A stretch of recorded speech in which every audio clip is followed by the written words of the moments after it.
guys, it's Sarah with Ampersand Unique Gifts and Home Decor, and I am here doing a collaboration video with a bunch of awesome other creators through the Creative Business Group with Jamie Ray Vintage. So I'm going to put a link to the playlist with all the other videos. Make sure to check those out as well. You're going to get to see some really cool makers do some pretty cool things. So I'm really excited to be here today.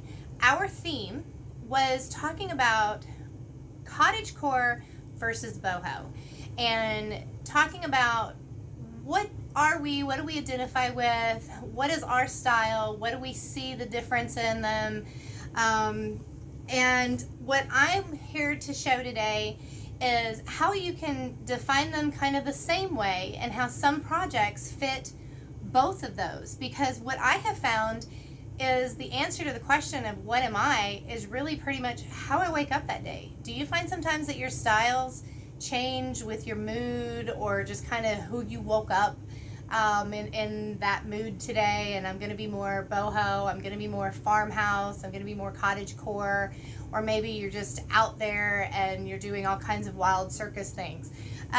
So what I'm going to do today is I'm digging into my embroidery hoop hoard. I always pick these up at yard sales, Goodwill, thrift market, and hold on to them for the perfect thing. And then same thing, I've got a bunch of doilies, and we're going to do some projects with doilies and some quilt pieces, and we're going to just make some decor and show you how you can cross over into that, and that some things are kind of a little bit boho and a little bit cottagecore all at the same time.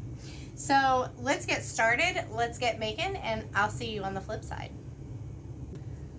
So let's start putting some of these together and see how they do. I try to get them all in there first to make sure that I know how the look is going to be, and in some cases I do have to go ahead and glue them.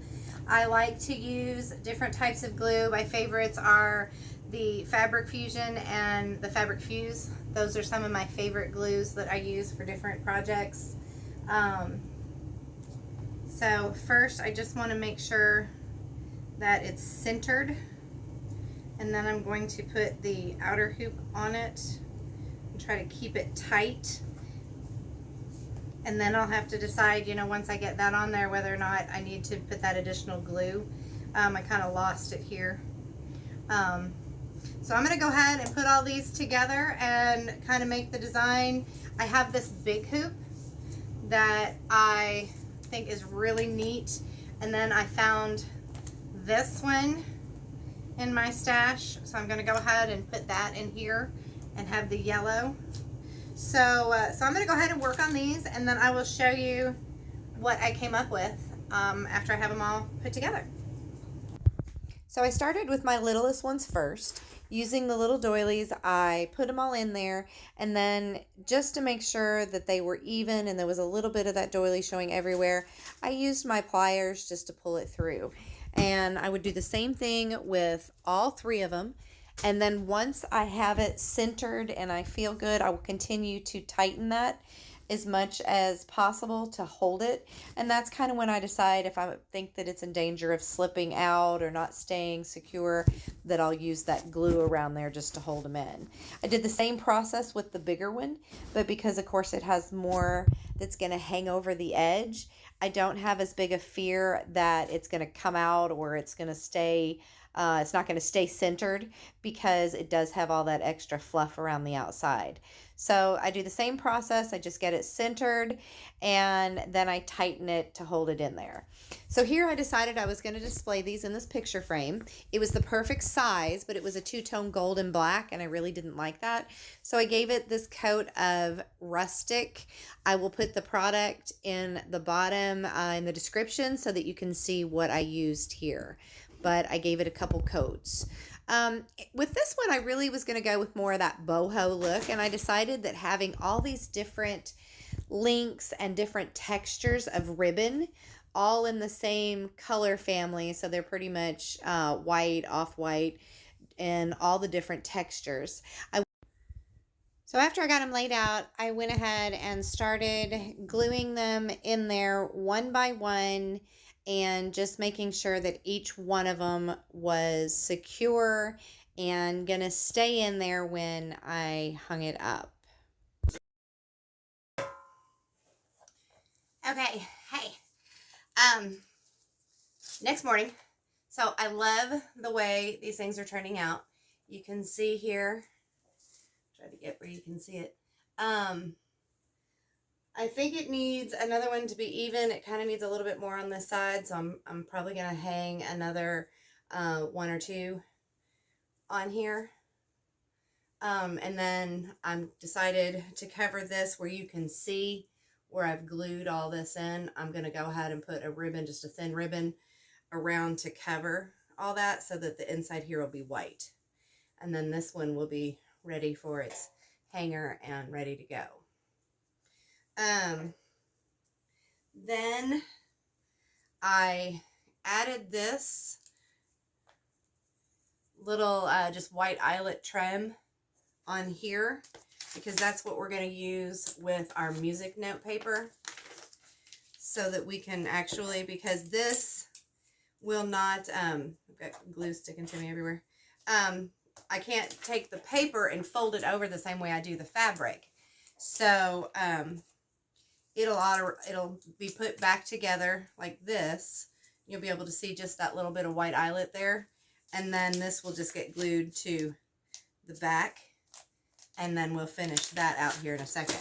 But what I wanted to show you is my frame over here. So I'm going to do another coat of paint on my frame. Here are my 3 that are going to go in here. I have 3 different sizes now. I was able to find another size and move that over there. And then these will hang in here. But I need to finish my frame. I'm going to do another coat, and then I'm going to wax it with a white wax. And then I will hang these in here. So things are moving along. Just wanted to check in. Didn't want you to have to sit and watch me do all the things that you already know how to do. So I'll be right back. Thanks. Okay, so on to our little embroidery hoop with the music note. It's actually a love song. I cannot remember the name of it, but I printed it off the internet, and that is just an 8.5 by 11 to give you kind of an idea on the size. So I glued it on the back, and those 2 embroidery hoops are put together, tightened. It has that white eyelet trim in between there. And then instead of using scissors, I just took my sandpaper around the edge, and it made sure that it was exactly the right size. I didn't have to worry about cutting it and trying to get it up against that embroidery hoop. So here I'm looking through, trying to decide on the greenery. I have some cotton. I kind of give it a look and end up going back and deciding that these magnolia is the perfect piece. It has the little white berries, which is just the perfect sweet little look that I'm going for. So I really don't even use very much. I just cut those little pieces off, and then taking a piece of that white eyelet trim, I create that hanger for it. So I put those in there, and then I use string to wrap around and hold that on there. So here I've got my 2 coats on my frame. I'm using the DIY white wax, and I'm going to cover this whole thing with white wax, get it all in those little textured pieces, and then I'm just going to take my rag and wipe it back. That rustic color that I was using was a little too red. I wanted something that would tone it down so it would look pretty with those embroidery hoops in there. So I just do this to all 4 sides and then a little bit on the inside because it is a raised frame. It kind of gives a shadow box look, and I just want to make sure that I get in there as well. And this helps bring it into almost a rose gold color. It makes a really neat color. So now I've got some hydrangeas. It actually has a little bit of a purpley color in it, which I think blends in really well with that frame. So I take these and some of the leaves, and I'm just cutting it off of this. I actually think this hydrangea came from the Dollar General from a year or so ago. And then I have another pick here with some different textured leaves that I decided to put in, and I'm just using string to wrap around there and hold that in, and I did that with a couple of them. And then using my power stapler, I'm actually stapling them into the back of the frame that'll hold it. The frame has a hanger already on there, so I didn't have to do anything there. So with my boho string display, I didn't want all of the ribbons to be the same length, but I did want them all to look finished. So I went through and cut them in an angle, or I made sure they weren't too frayed at the end. Some of them I dog-eared. So I just went through each of them and made sure that it looked a little bit intentional, but yet a little bit uneven, just so that they were all, they just didn't look like I had just ripped it off. Then I took a picture hanger and I put glue where the little holes were, and then nailed through that and nailed it actually into the embroidery hoop. So I just wanted to give it a little extra stability. I didn't want to just hang it by the hoop where you might actually see a nail or a hook if you were looking through there, since it is a loose cut doily where you can see the holes. So here, because this is my music note and it is actually just copy paper, so it's a thin paper, I wanted to give a little extra strength on the back. So I put a piece of felt on the back of our music note one and just glued it down there just to give it that extra stability. Here I felt like my yellow doily needed something. I used a yellow satin ribbon to hang it, and I just hung it right from the top there of the embroidery hoop. And then I took my yellow sunflowers, and using matching yellow embroidery thread, I poked the stems through there and then wrapped the embroidery thread around them so that it would hold them in there, but it wouldn't draw attention to it, so you couldn't actually see. And I didn't want to just glue them in and have the glue run or anything like that. So again, I just poked the stems. I cut them really short, so there's just a little bit, about 1.5 inches that went through, folded it, and then I used that yellow embroidery thread to wrap around there and keep those flowers secure.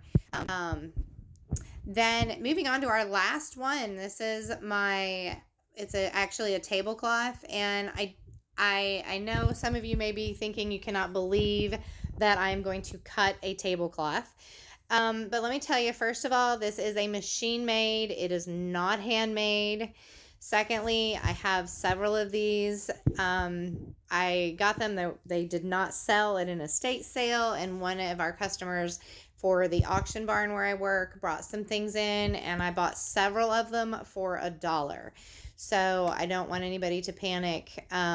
They were unloved and needed an update anyway, and I will save that trim and use that on other projects because it was perfect, beautiful trim. So even though it's machine made, I will still use it.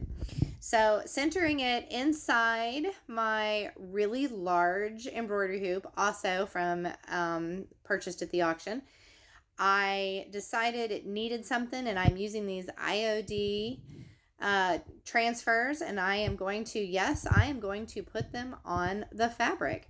So I go through and I pick the flowers, deciding which flowers and what pattern, and I lay them out on the tablecloth in the embroidery hoop just the way I want them.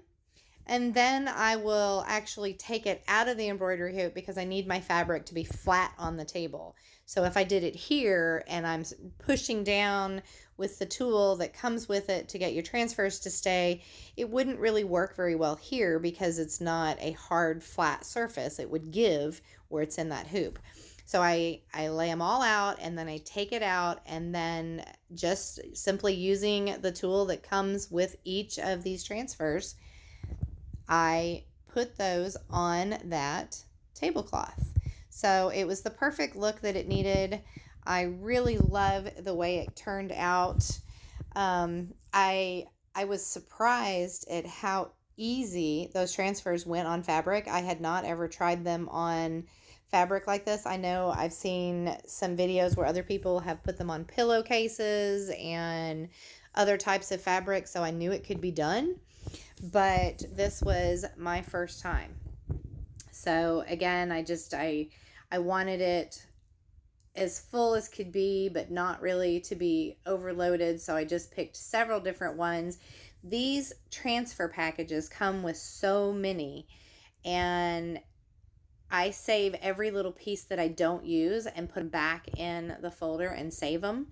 And you can get so many projects out of one pack of transfers. These IOD transfers are wonderful. So here you can see, like I said, I took it out of the embroidery hoops and began just the same way I do it on furniture. I just began putting them all on there, making sure that the stems where I had it in the embroidery hoop, you could see where the edge was, where it was going to be folded over. So I just made sure that anything where I wanted it to kind of look like it was coming out and it didn't look like a floating flower or stem. That way I used that rim around there and put all the stems to the flowers and everything out of that little, where it comes out of the other over embroidery hoop. So I just lined it back up, put it in there, tightened it up, and then same way I did with the doilies, I pull it through. The one lesson, if I do this again, I think I will actually wait until I have put all the transfers on before I cut it.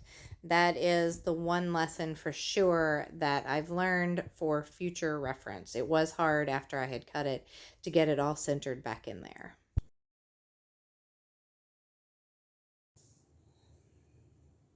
Hey guys, I've given you a lot of different ways that you can use embroidery hoops. What do you think? Boho? Cottage core? Grandma chic? Something totally different? Let me know which one's your favorite, or how you would do something differently, or any suggestions and ideas that you may have. I'd love to hear your feedback in the comments. And if you are not already a member of our Ampersand Unique Gifts and Home Decor YouTube, then please consider clicking subscribe and hit that notification bell so that you'll be notified the next time I post a video. And if you like this kind of thing and you like this video, give it a thumbs up. Make sure to check the description for all the other videos for the group and this collab. And I look forward to seeing you next time. I've got some great trash to treasures coming up. So thanks for watching. Appalachian sunrise meets my skin. Even with my eyes still closed, I can feel it coming in.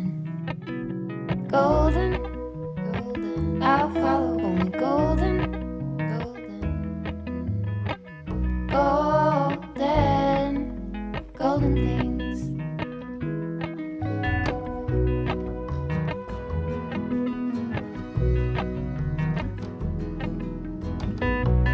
Mountain laurel high fives for miles in spring.